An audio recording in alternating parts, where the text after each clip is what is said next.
In a Germany undergoing profound transformations following the First World War, the career of a young doctor took shape, whose specialization in bacteriology placed him in decisive institutions of the regime. Raised among rural landscapes and marked by Jewish friendships during his adolescence, he rose professionally in Munich, accepting Nazi party membership as a practical requirement. His scientific contributions, valuable for the Reich's self-sufficiency, coexisted from early on with moral tensions that foreshadowed a clash between his medical vocation and the structures that would eventually absorb him. Assigned by administrative chance to the Institute of Hygiene of the Waffen-SS in Auschwitz, his technical work sustained the camp's operation while he attempted to limit his direct involvement. He refused to participate in selections, protected specialized prisoners, and designed fictitious experiments that preserved lives in immediate danger. After the war, these actions would be corroborated by survivors, making him the only SS doctor in Auschwitz to be acquitted by a court.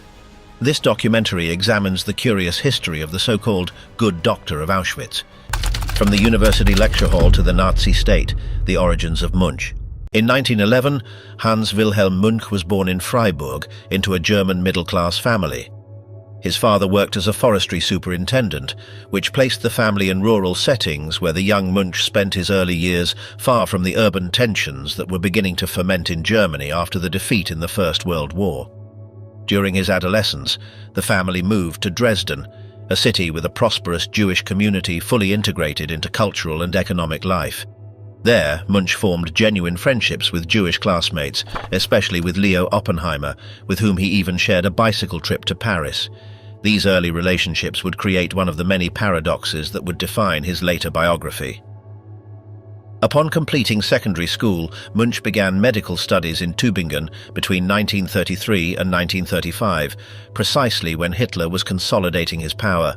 He continued his training in Munich until 1938, specializing in bacteriology and hygiene, fields that were strategic for the war machine that was approaching. His relationship with National Socialism during these formative years forms the core of the contradictions that would define his role in Auschwitz. In September of 1937, while still a student, Münch formally joined the Nazi Party, a decision he would later justify as purely pragmatic. According to explanations he gave decades later, this affiliation was not due to ideological conviction, but to the practical demands needed to secure his professional future in Munich, the birthplace of the Nazi movement, where pressure to demonstrate loyalty to the regime was especially intense. Before joining the party in 1935, he had joined the NSKK, National Socialist Motor Corps, which, according to his testimony, represented the least politically compromising option among the organizations university students were required to join. Münch's mother, according to his recollections, maintained a firmly anti-national socialist stance, expressing visceral hatred toward Hitler, while his father remained in a position of indifference that was itself a form of accommodation. This family dynamic generated tensions that Münch would remember in detail, especially the arguments in which his mother reproached him for having joined the party, even without conviction, while he defended his decision as the only rational one to avoid ruining his career. This justification through rationality and practical necessity would become a recurring pattern in how he explained his later decisions. During his university years, Münch developed research that fitted perfectly with the Nazi regime's priorities in its pursuit of economic self-sufficiency. His doctoral dissertation focused on finding a substitute for agar-agar, a bacteriological culture medium that had to be imported. Münch developed a successful technical solution using materials available in Germany, which earned him academic recognition and an exceptionally short dissertation that was accepted for his doctorate. This success illustrates how even researchers without deep ideological commitment could produce work that perfectly served the regime's purposes. After completing his studies in 1938, Münch worked as an intern at the Schwabinger Hospital in Munich while continuing his collaboration with the Institute of Hygiene. He married a fellow doctor, and they soon had 2 children, born in 1940 and 1942. When the Second World War broke out in September of 1939, most young doctors were immediately drafted. Münch and his wife received an extraordinarily favorable assignment. They were sent as emergency rural doctors to the Allgäu region, replacing physicians mobilized to the front. This position allowed them to settle in relatively peaceful rural surroundings, practicing medicine and raising their children while the war devastated Europe. However, this privileged situation began to generate in Münch an internal conflict that he would later describe in considerable detail. While he remained comfortably settled in Bavaria, he knew that doctors older than himself were serving under harsh conditions at the front. This awareness of avoiding military service caused him, in his own words, feelings of guilt that he could not ignore. Added to this was the relentless propaganda bombardment about the need for all Germans to contribute to the war effort, messages that clearly exerted considerable influence on him. This psychological pressure led him to make a decision that would completely change his trajectory. From 1941, he began actively managing his incorporation into military service. This determination is significant because it did not respond to a direct order, but to a personal initiative, which complicates any simplistic analysis of his case. Münch had been classified as UK, unabkömmlich, indispensable, a status that legally exempted him from military service. Nevertheless, this legal exemption did not give him peace of mind, and he began a stubborn process to have the authorities revoke his status. The process proved extraordinarily complicated due to overlapping bureaucratic jurisdictions. Münch tried to use every contact available, including his sister who worked at army headquarters, but all his efforts proved fruitless for months. Finally, in a chance encounter at an office in Munich, he met Strasberger, a former acquaintance from the Institute of Hygiene. This fortuitous meeting, which Münch would remember as decisive, would open the doors that had remained closed. Strasberger, who held a position connected to Reinhard Heydrich, offered him a direct solution. He could secure his entry into the Waffen-SS, which was presented as an elite combat unit comparable to the regular army. Münch, who according to his own testimony had no knowledge of the SS functions beyond their military role, accepted this offer without understanding the implications for his future. In 1942, all bureaucratic obstacles suddenly vanished thanks to Strasberger's intervention, and Münch was summoned to join the Waffen-SS.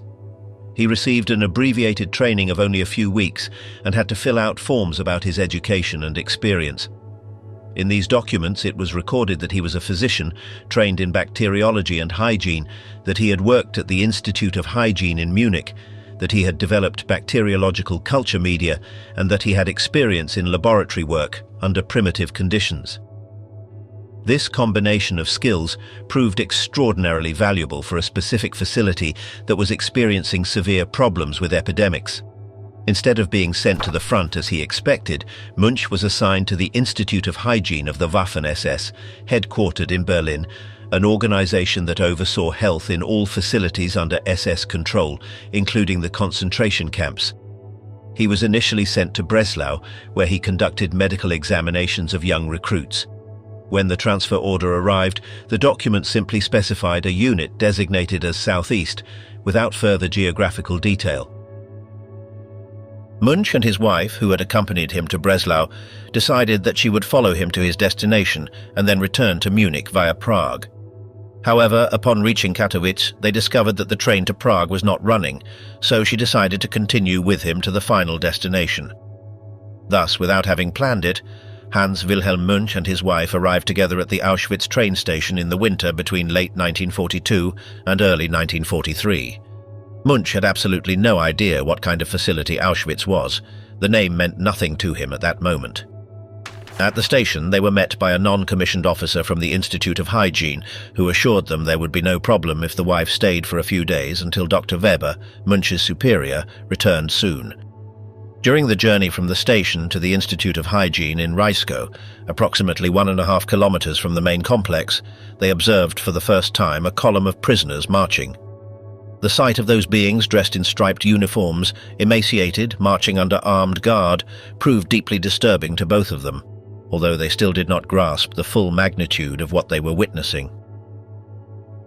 When Münch arrived at the institute on Sunday morning, the facility was practically empty. On Monday, the prisoner work detail arrived, approximately 100 men, mostly Jewish but also some Poles, all trained in medicine, bacteriology or chemistry. When the capo gave the military report, Münch, with no experience in military protocols and acting instinctively, ordered the prisoners to stand at ease and then approached each one to shake their hand and introduce himself.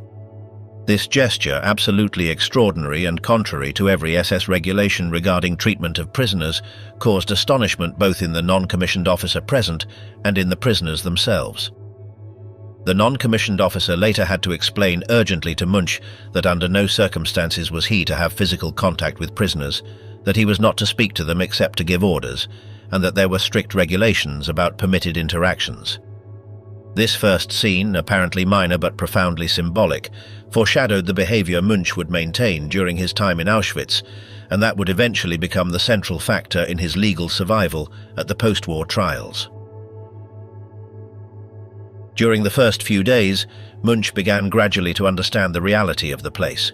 Dr. Bruno Weber, his immediate superior, explained to him without euphemism the entire structure and functioning of the camp, including the existence of the gas chambers, the selection process of the transports, the systematic liquidation of those considered unfit, and the role of the Institute within this system.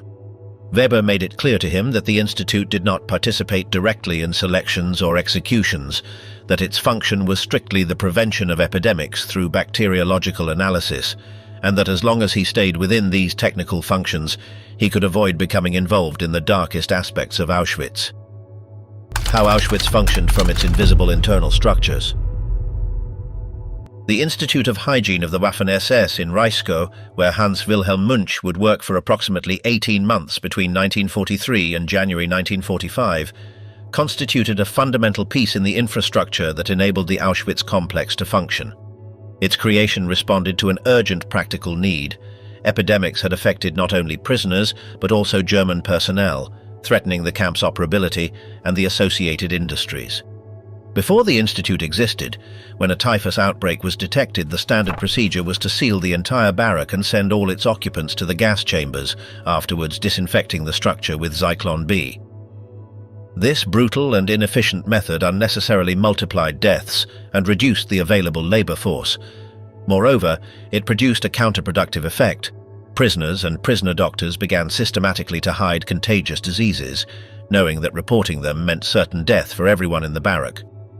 This chaotic situation led the SS to establish the Institute with the aim of implementing more scientific methods of epidemic control, not for humanitarian reasons, but out of the need to protect German personnel and to keep the slave labor force operational that the war industries required. The incident that precipitated the creation of the Institute was the typhus infection of the wife of SS Obersturmbannführer Caesar, who directed the agricultural operations in Reiskow.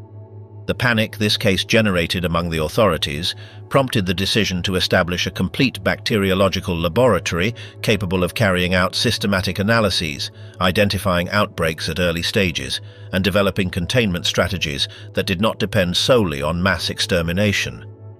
When Münch arrived at Reiskow, the Institute was already operating under the direction of Weber, who had succeeded in establishing an efficient protocol with approximately 100 prisoners. The vast majority Jewish doctors, bacteriologists, chemists, or laboratory technicians from various European countries.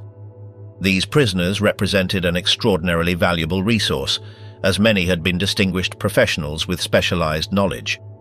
Their survival depended directly on their perceived usefulness, creating a peculiar dynamic within the concentration camp universe.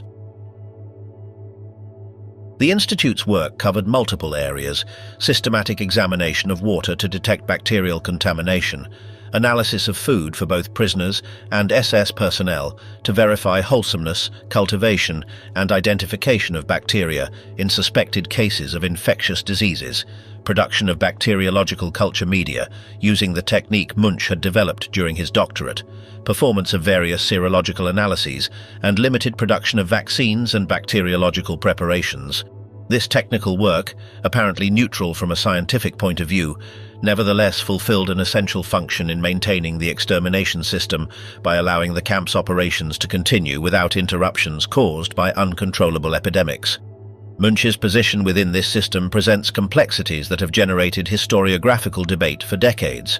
On the one hand, his work did not involve direct participation in selections, executions, or the criminal medical experiments of the kind carried out by Josef Mengele, Karl Klauberg, and other SS doctors. His role was strictly technical, and his contact with prisoners was limited to the Institute's detachment, with whom he developed relationships he described as cordial, and which included conversations on scientific, personal, and occasionally political topics. On the other hand, however, the Institute's work contributed directly to keeping the extermination camp operational, and Münch was perfectly aware from the very beginning of Auschwitz's real purpose and of the fate awaiting the majority of those who arrived on the transports. During his first months in Auschwitz, Münch experienced what he himself described as a profound shock in the face of the camp's reality. He claimed it was psychologically devastating to witness the systematic dehumanization of prisoners, to see how human beings were reduced to numbers, to observe the columns of Muselmänner, prisoners in such a state of starvation that their death was imminent, and to be aware that thousands of people were being systematically murdered only a few kilometers away. At the same time, he acknowledged that over time a process of psychological adaptation took place within him, a kind of emotional numbing that allowed him to function without mentally collapsing, a mechanism he compared to people's ability to grow accustomed to constant bombing. At the Institute, Münch established relationships with the prisoners that went far beyond what the regulations permitted, and that would prove fundamental to his later acquittal. He allowed prisoners to speak with him about their previous lives, their families, their hopes, and occasionally about politics and the war, conversations that were absolutely forbidden and could result in severe punishment. When a prisoner in the detachment had a family member elsewhere in the camp who was in immediate danger, Münch sometimes intervened to have that person transferred to the Institute detachment, where conditions were incomparably better. The Institute enjoyed significant privileges in food supply. Weber had established a system of self-production that supplemented the official rations. The complex included cultivable land where vegetables were grown, and the Institute raised laboratory animals that Weber had deliberately expanded beyond technical needs so that animals could be slaughtered for consumption. Official rations arrived daily, but were frequently redistributed to other prisoners because the detachment ate mainly from its own production, which was of far superior quality. This exceptional situation meant that the prisoners of the Institute had an incomparably higher probability of survival than the general population. Münch also developed exchange relationships with other parts of the complex that benefited the prisoners in his detachment. The Institute certified the wholesomeness of the meat produced in the camp slaughterhouse, a function that gave Münch a certain bargaining power. In the informal economy where alcohol was scarce and highly valued, Münch could trade alcohol for sausages or meat that he then incorporated into the diet of the prisoners in his detachment. This organizational system was omnipresent in Auschwitz at every level, creating a parallel economy based on barter and clientelist relationships. One of the most revealing episodes, and one that would be central to his later acquittal, occurred during the summer of 1944, when transports of Hungarian Jews began arriving en masse. Between May and July, approximately 430,000 Jews were deported from Hungary to Auschwitz in an operation of unprecedented speed and scale.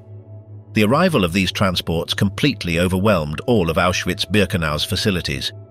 The gas chambers and crematoria were operating at maximum capacity and beyond, making it necessary once again to resort to open pits where bodies were burned when the ovens could no longer keep up.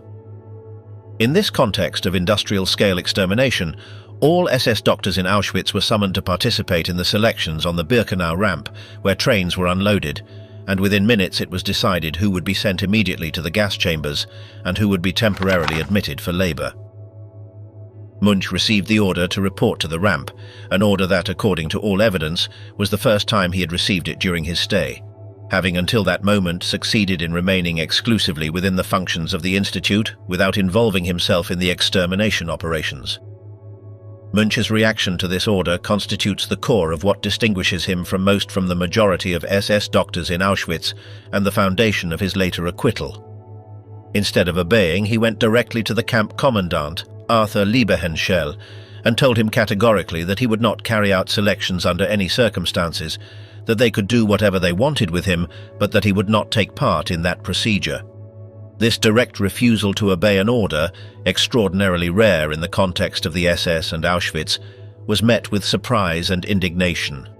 The matter was referred to the commandant's deputy, who again ordered him to report to the ramp 2 days later, making it clear that his refusal was not accepted under no circumstances.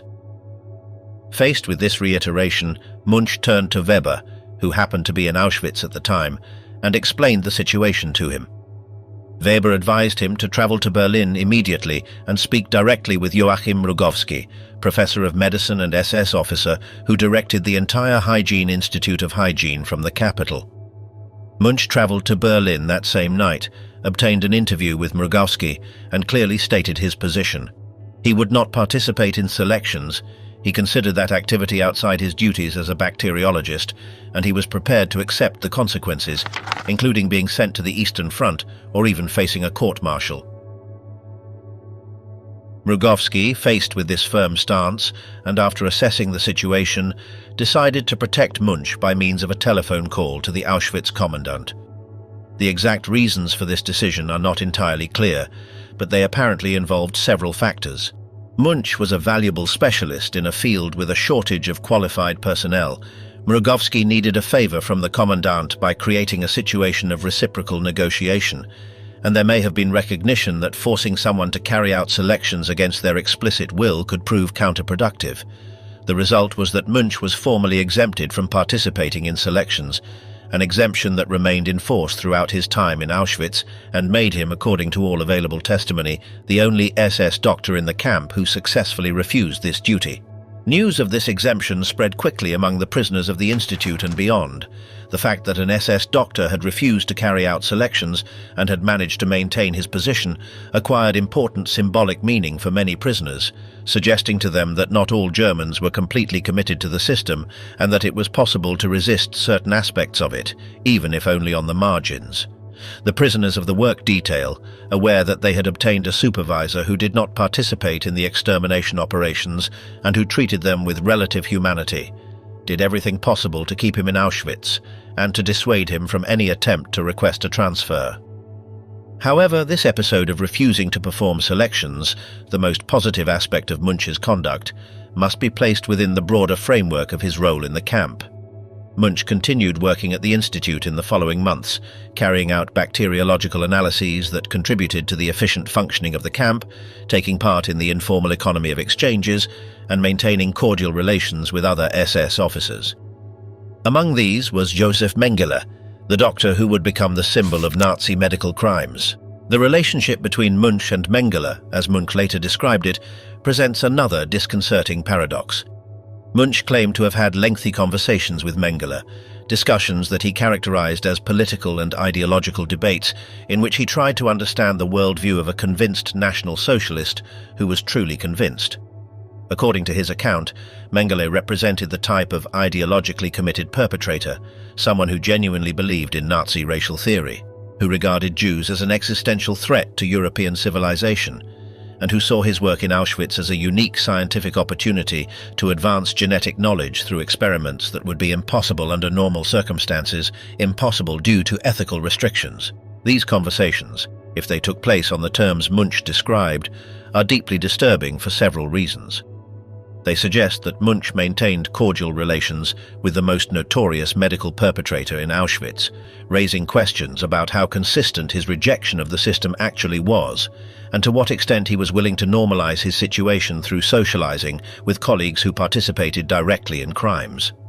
His characterization of Mengele as an objective scientist who applied rational methods, albeit within a mistaken ideological framework, minimizes the criminal and sadistic nature of many of Mengele's activities.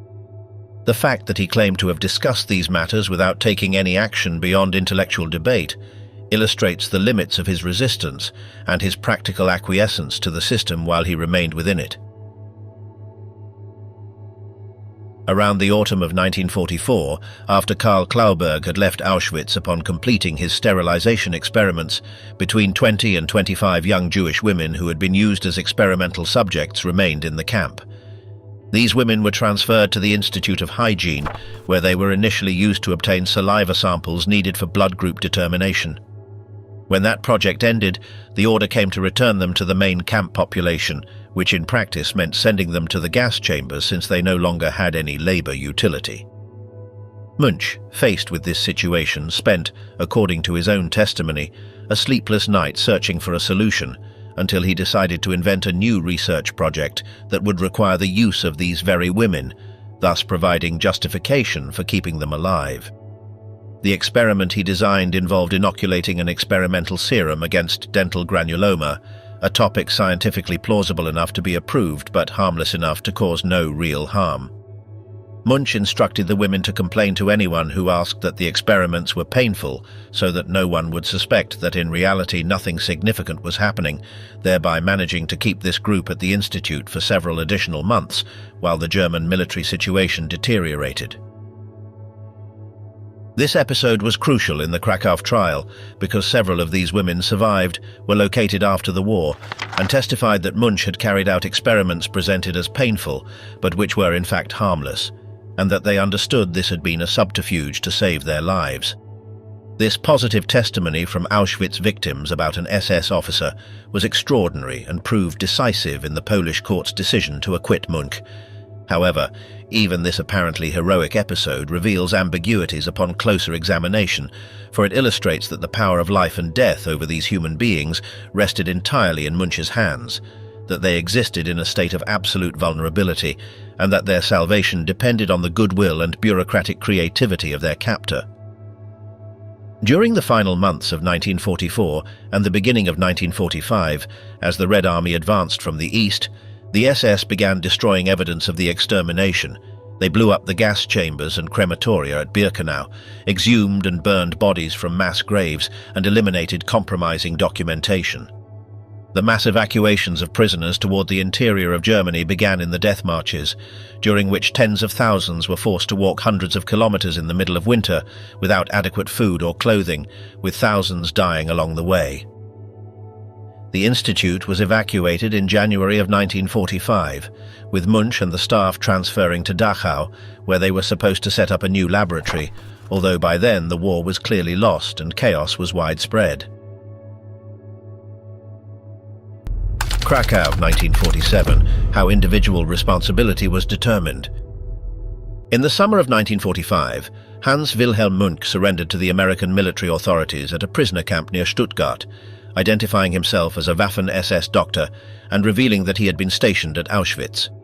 This decision to identify himself voluntarily, rather than attempt to disappear in the chaos of occupied Germany, where verifying identities was extremely difficult, represented a significant gamble on how he would be treated by the victorious Allies. Once identified as a former SS member who had served in the most infamous concentration camp of the Nazi system, Münch was transferred to special facilities where SS personnel were held for classification and investigation. In the Kornwestheim barracks near Stuttgart, where Münch remained for several months alongside numerous other SS members, revealing scenes of the psychological dynamics among former perpetrators, now turned prisoners, took place. Commissions made up of former concentration camp prisoners regularly visited these facilities, inspected the detainees lined up, and occasionally identified specific guards or officers who had committed crimes. Those individuals were then extradited to the countries where they had operated to stand trial. Münch observed that when these commissions saw him, some former Auschwitz prisoners recognized him, but informed the Allied investigators that they had no charges against him, an early indication that his behavior had been remembered differently from that of most others. Conversation among the SS prisoners in Kornwestheim predictably revolved around their future prospects and their attempts to minimize their responsibility. Münch later described how the majority of his comrades devoted themselves to constructing narratives of innocence, insisting that they personally had never done anything wrong, that they had only followed orders, that they were mere administrators without decision-making power, that the real criminals were others. This atmosphere of collective denial created a psychologically oppressive environment in which Münch, aware that he too had been at Auschwitz, but also aware that he had acted differently, felt isolated and in an ambiguous position.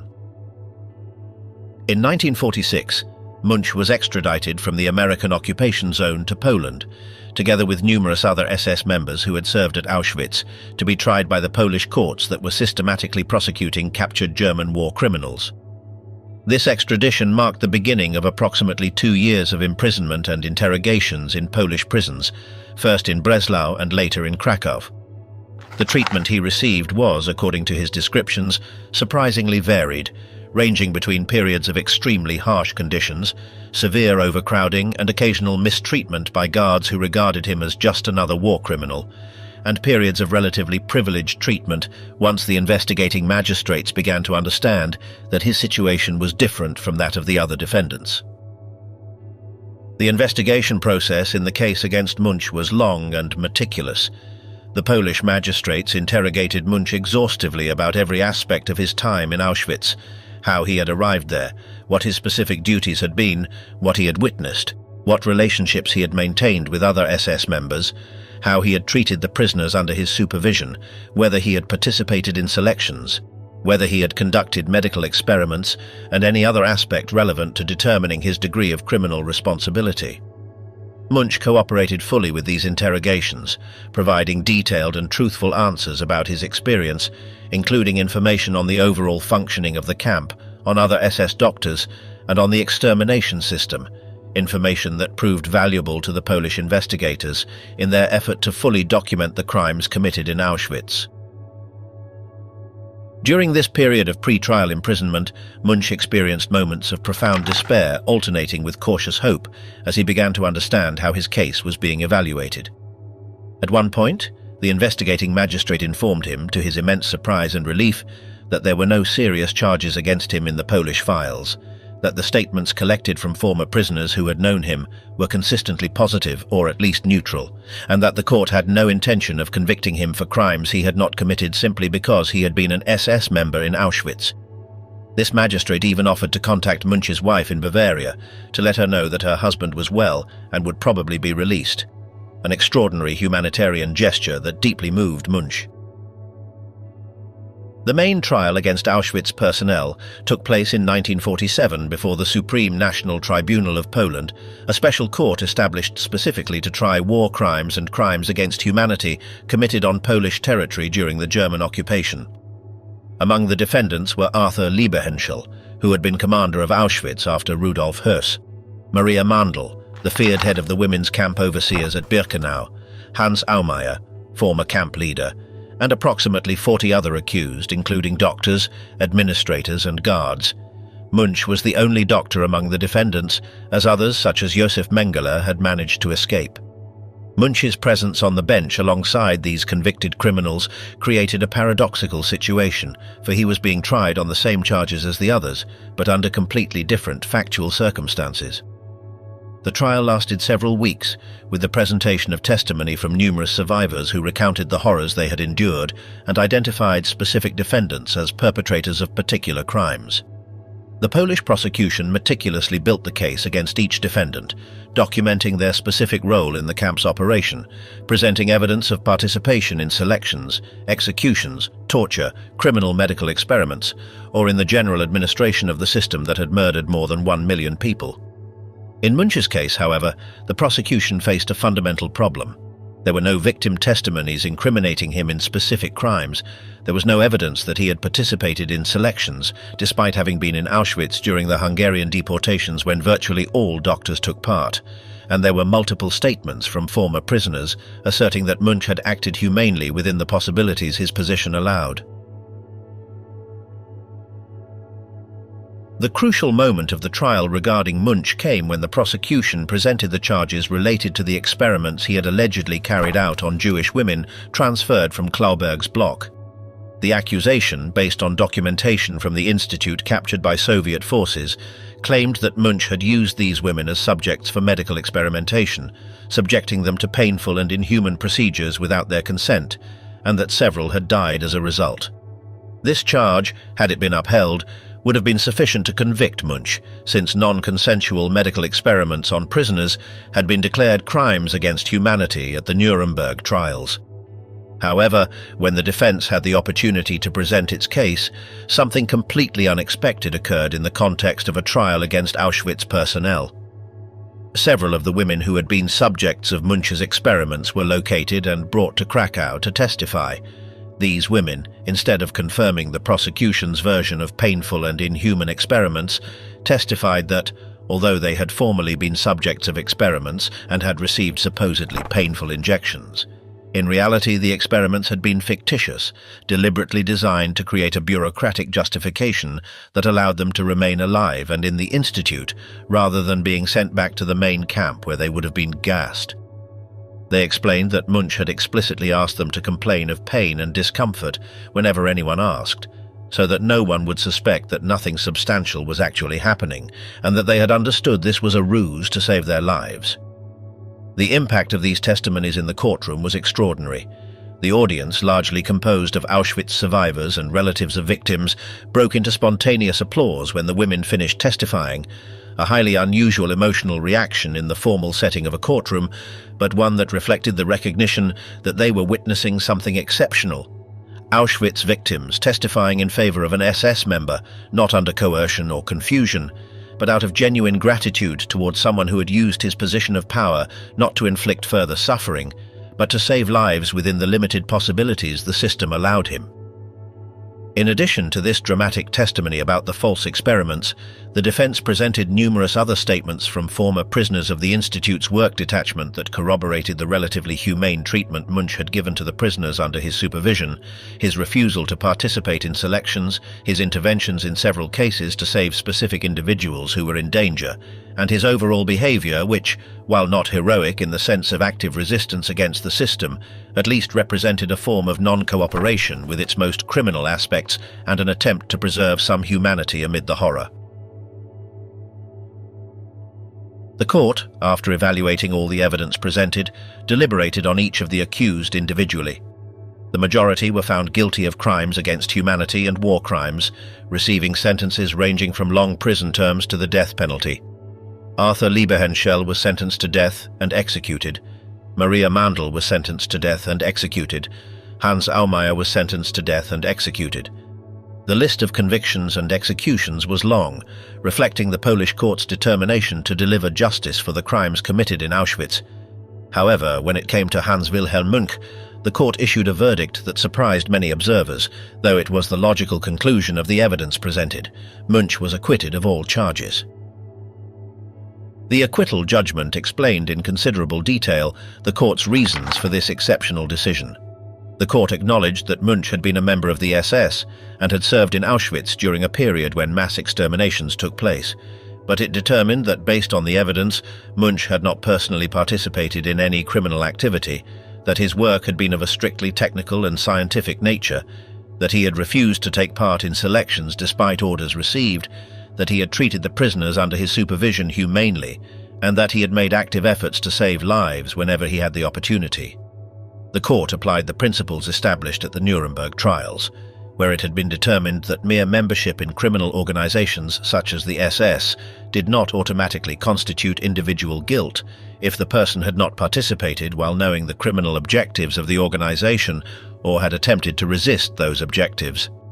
This acquittal made Münch a unique historical figure, the only SS doctor who served in Auschwitz to be formally exonerated by a war crimes tribunal, a distinction that would have profound consequences for his later life and for how his case would be interpreted by historians, educators, and the general public. However, legal acquittal did not mean complete moral absolution, not even for Münch himself, who would maintain throughout the rest of his life a complex and ambivalent relationship with his past, oscillating between asserting that he had nothing to repent of because he had committed no crimes, and recognizing that he had been part of a monstrous system, and that this participation, regardless of his specific individual actions, carried with it a permanent moral burden. Living with Auschwitz: Testimony, Memory, and Moral Responsibility. When Hans Wilhelm Münch returned to Bavaria in 1948, after 3 years of imprisonment in Poland, he found a defeated and occupied Germany where millions were trying to rebuild their lives. His wife and children welcomed him with relief, mixed with the inevitable tensions of a prolonged absence.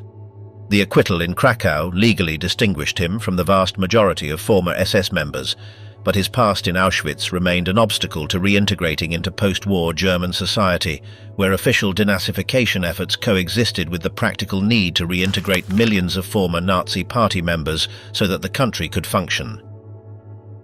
Münch faced the dilemma of how to present himself professionally, whether to identify himself as a former Auschwitz doctor who had been acquitted or simply as a doctor with generic military experience. Surprisingly, one of his first contacts was with Philipp Auerbach, a former Auschwitz prisoner whom Münch had incorporated into the Institute's work detachment and who now held an important position as a representative of Nazi victims in Munich. Auerbach, recognizing that Münch had acted differently in Auschwitz, helped him become professionally established. Crucial support for navigating the denazification processes. With this assistance, Münch succeeded in setting himself up as a rural doctor in the Allgäu, returning to the type of practice he had carried out before joining the SS. For 4 decades, from 1948 until his retirement in 1990, he practiced medicine in small rural communities in Bavaria, where life moved at a slow pace and the horrors of Auschwitz seemed to belong to another universe. This contrast between the extermination camp and the life of a village doctor created an existential dissociation that he had to manage throughout his entire life. Münch and his family's initial strategy was silence, not to speak about Auschwitz, to try to live normally in the hope that the memories would fade. This strategy of active forgetting was common in post-war Germany, where millions who had participated in various ways in the Nazi regime collectively chose not to speak about the past, creating a conspiracy of silence that allowed material reconstruction but prevented an adequate confrontation with collective guilt. However, during the 1950s and 1960s, as Germany experienced its economic miracle, a belated process of confronting the Nazi past also began. The Frankfurt Auschwitz trials, held between 1963 and 1965, represented a crucial moment. For the first time, a German court systematically judged crimes committed in concentration camps, hearing survivor testimonies and documenting the extermination system in detail. Münch was called to testify in Frankfurt, not as a defendant, but as a witness, given his prior acquittal in Poland. This role marked the beginning of a new phase in his relationship with the past, characterized by the public narration of his experience. In Frankfurt, he described the organizational structure of the camp, the different categories of SS personnel, the selection process, the operation of the gas chambers, the prisoners' daily life, the epidemics, the Institute of Hygiene, and numerous technical details that proved invaluable for the historical understanding of the Holocaust. By providing these testimonies, Münch navigated morally complex territory, helping German justice prosecute former colleagues while constructing a narrative of his own innocence. He consistently emphasized that he had been assigned to Auschwitz by chance, that his role had been purely technical and scientific, that he had refused to participate in selections, that he had treated prisoners humanely, and that he had tried to save lives whenever possible. This narrative, essentially truthful according to the evidence, also served a function of self-justification. The reception was complex. For survivors who had known him personally, Münch represented proof that it was possible to behave humanely even under extreme circumstances, that blind obedience was not inevitable, and that perpetrators had choices. This interpretation turned him into a positive example against the argument that everyone would have acted the same. For others, however, his acquittal and self-presentation as a moral resistor were problematic. He had remained 18 months carrying out work that contributed to the camp's functioning. His refusal to perform selections had not prevented them since other doctors did so, and his portrayal of himself as a psychological victim could be seen as an illegitimate appropriation of a status that rightfully belonged only to those who were persecuted and murdered.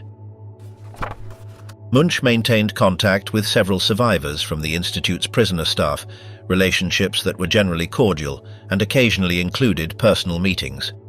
Hermann Langbein, an Austrian political prisoner who became an important historian of the camp, encouraged him to speak publicly, arguing that his testimony showed it had been possible to act differently. However, other survivors believed that any member of the SS in Auschwitz, regardless of individual behavior, carried an indelible stain. During the 1970s and 1980s, as the Holocaust acquired a central position in international public memory, Münch emerged from his anonymity as a rural doctor to become a reference figure on whether it was possible not to participate in Nazi crimes while holding positions of power within the system. Educators, researchers, and filmmakers sought him out, attracted by the peculiarity of his case as a historical anomaly. The filmmaker Bernhard Frankfurter produced several documentaries about Münch during the 1980s and 1990s, including the film that served as the basis for the book Die Begegnung, in which Münch was confronted over 3 days with Dagmar Ostermann, a survivor who had worked in the camp's political department. This filmed confrontation in 1988 stands as one of the most extraordinary documents on Holocaust memory, capturing in real time the encounter between an atypical perpetrator and a victim from opposite sides of the fundamental divide between oppressed and oppressors. During the sessions, Ostermann persistently questioned Münch about his motivations, decisions and rationalizations, trying to understand how it had been possible to continue working in Auschwitz after realizing what kind of place it was, why he had not tried to escape more aggressively, and how he reconciled his medical identity with participation in a system designed for mass murder. His answers revealed both his difficulty in clearly articulating his emotions about Auschwitz and his need to defend his behavior as morally acceptable. The most revealing dynamic was the reversal of expectations about who faced the greater emotional difficulty.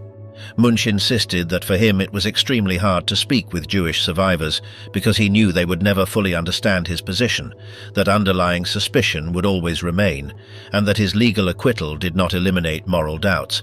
Ostermann rejected this characterization, insisting that she had no difficulty confronting him directly without hatred, though with inevitable moral reserve, and that the real difficulty lay with Münch, who had to live knowing he had been part of the Auschwitz system. This dispute over who suffered more illustrated a profound tension regarding the ownership of suffering and whether relatively benign perpetrators have the right to claim psychological victimization. In 1995, 50 years after the liberation of Auschwitz, Münch made a return journey to the camp, accompanied by a survivor who as a child had been subjected to Mengeler's experiments. This visit, filmed by Frankfurter, showed an elderly Münch walking through the remains of Birkenau, viewing the preserved barracks, the ruins of the gas chambers, the ramp where the transports arrived, and the area where the institute had stood in Reichskow. His reactions ranged from silent reflection and almost academic historical explanation of how each part of the camp functioned to moments of emotion when confronting places linked to particular memories. For observers, the sight of a former SS doctor returning voluntarily provoked mixed feelings of recognition mingled with inevitable discomfort. Münch's wife, as her husband became more involved in public testimonies, documentaries and school visits, expressed growing frustration with this constant presence of the past. For her, Auschwitz had been a nightmare from which they had escaped and which now threatened to consume their final years. This tension between a wife who wanted to forget and a husband who felt an obligation to bear witness reflected dynamics common in post-war German families, where the Nazi past generated unresolved intergenerational conflicts. Münch's children, born in 1940 and 1942, had grown up with only partial knowledge of where their father had been, and only gradually confronted the full meaning of his having been a doctor in Auschwitz, even though acquitted. His acquittal in Kraków legally established that not all SS members in Auschwitz were equally guilty, that individual actions mattered, and that it was possible to resist direct participation in extermination operations even within that totalitarian system. This conclusion has important implications for understanding human agency in situations of extreme pressure and for assessing the culpability of perpetrators in other genocidal contexts. However, legal acquittal does not resolve all moral questions. Münch remained 18 months working in a facility that contributed to the efficient functioning of the camp. His work indirectly saved lives by preventing epidemics that would have resulted in mass liquidations, but it also facilitated the system continuing to operate without interruptions. His refusal to carry out selections was morally admirable and legally decisive, yet it did not prevent them from happening since other doctors performed them. His humane treatment of prisoners in his unit and his efforts to save specific lives existed within a framework in which he exercised absolute power over people in total vulnerability. Münch occupied an intermediate space where he made decisions that minimized his direct participation in crimes while remaining inside the structure that perpetrated them. For educators seeking lessons from the Holocaust that are applicable today, his case demonstrates that even in extreme circumstances, individuals retain a certain degree of moral choice, that blind obedience is not inevitable. This lesson dismantles the exculpatory argument that everyone would have acted the same way. However, it also illustrates the limits of individual resistance within well-organized totalitarian systems, where even those who refuse to participate directly can contribute indirectly simply by staying within the structure. Münch's life from 1947 until his death in 2001 was marked by this fundamental ambiguity. He was never able to completely escape Auschwitz, neither in his personal memory nor in his public identity. His longevity, reaching 90 years of age, gave him decades to reflect, to testify in multiple contexts, and to attempt to articulate the meaning of what he had lived through and done. In his final testimonies, he emphasized that his main message was that the Holocaust had been possible because ordinary people participated, that monsters were not needed to commit monstrous crimes, and that every generation must remain vigilant against ideologies that dehumanize specific groups. This warning, coming from someone who was inside the Auschwitz system, carries particular weight. Hans Wilhelm Münch died in 2001, 56 years after the liberation, taking his complete memories with him, but leaving behind a considerable documentary legacy in testimonies, interviews, documentaries, and historical analyses. His death closed a particular chapter in the memory of the Holocaust, for he was one of the last members of the Auschwitz SS staff who lived long enough to testify extensively in the contemporary era. His acquittal in Kraków remains the only case of its kind, a historical fact that will continue to generate debate as long as the Holocaust is studied. His story reminds us that mass evil requires the participation of many people in diverse roles, that most perpetrators are not ideological fanatics, but ordinary individuals who make decisions under pressure, and that moral choices in extreme situations are rarely clear-cut. These lessons perhaps constitute the most valuable legacy of the case of Hans Wilhelm Münch for future generations.